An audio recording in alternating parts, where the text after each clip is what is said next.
Today what we're going to be doing is investigating some transformations on quadratic functions by making some observations about how certain equations affect the graph of quadratic functions. So I'm using Desmos right now.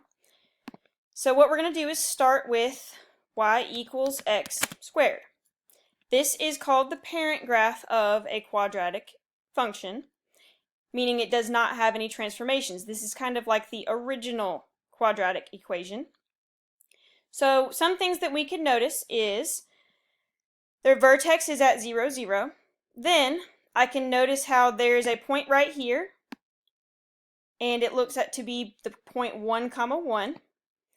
There is also a point with whole number coordinates at 2, 4, and another point with whole number coordinates at 3, 9. So those are just some observations that I've made so far. What I want you to do is get out a piece of paper and make a table that looks like this. So what I want you to do now is just pause this video and make a table on your paper that looks like the one that I have on this Word document.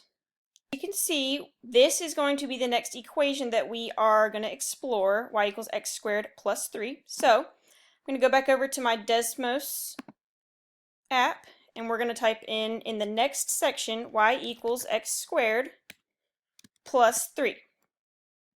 So now this function is showing up in blue, whereas our original parent graph is showing up in red.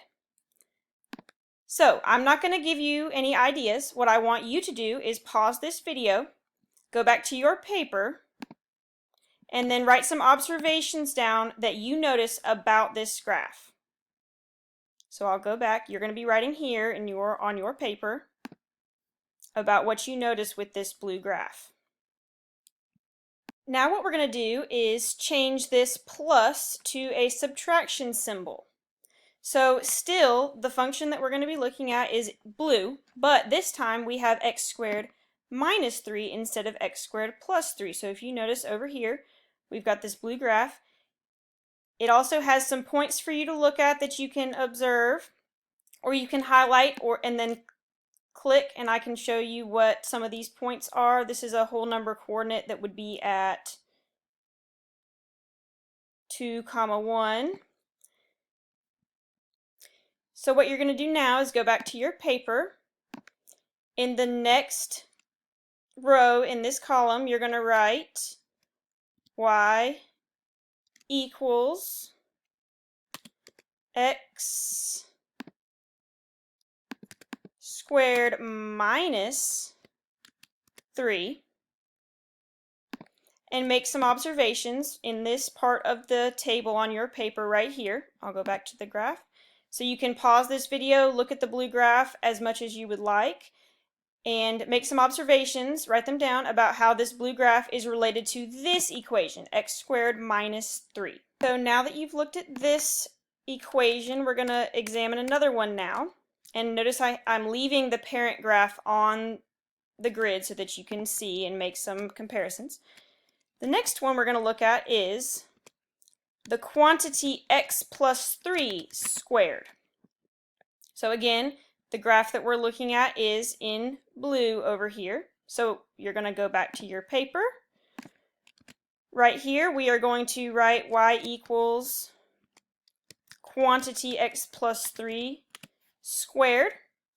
And then in this part of your table, you're going to write down your observations about how this blue graph is related to this equation, quantity x plus 3 squared. So you can pause the video, look at the graph. I'll give you some time to do that. Next, what we're going to look at is if we change this plus to a minus, and we are now looking at quantity x minus 3 squared. Again, the graph that we're looking at is in blue. It is right here. We are looking at now and making observations now about how this graph, the blue graph, is related to this equation and how it is being transformed from the parent graph. So again, you're going to go back to your paper. We're going to have y equals quantity x minus 3 squared, and you are going to make your observations, write down some observations that you have. The next equation we're going to look at is y equals 3x squared. So again, this graph is in blue over here. So you are going to examine how the blue graph is transformed from the parent graph, and then how that's connected to our equation y equals 3x squared over here. So go back to your paper. We're going to have y equals 3x squared. Make some observations right here.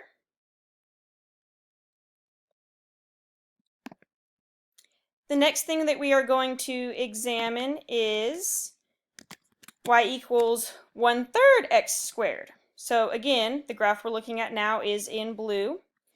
You're going to write down some observations about how this graph is related to the red graph, also thinking about how this new equation is affecting this graph. So on your paper, we're going to have y equals 1/3 x squared, and you're going to write your transformations or your observations down here.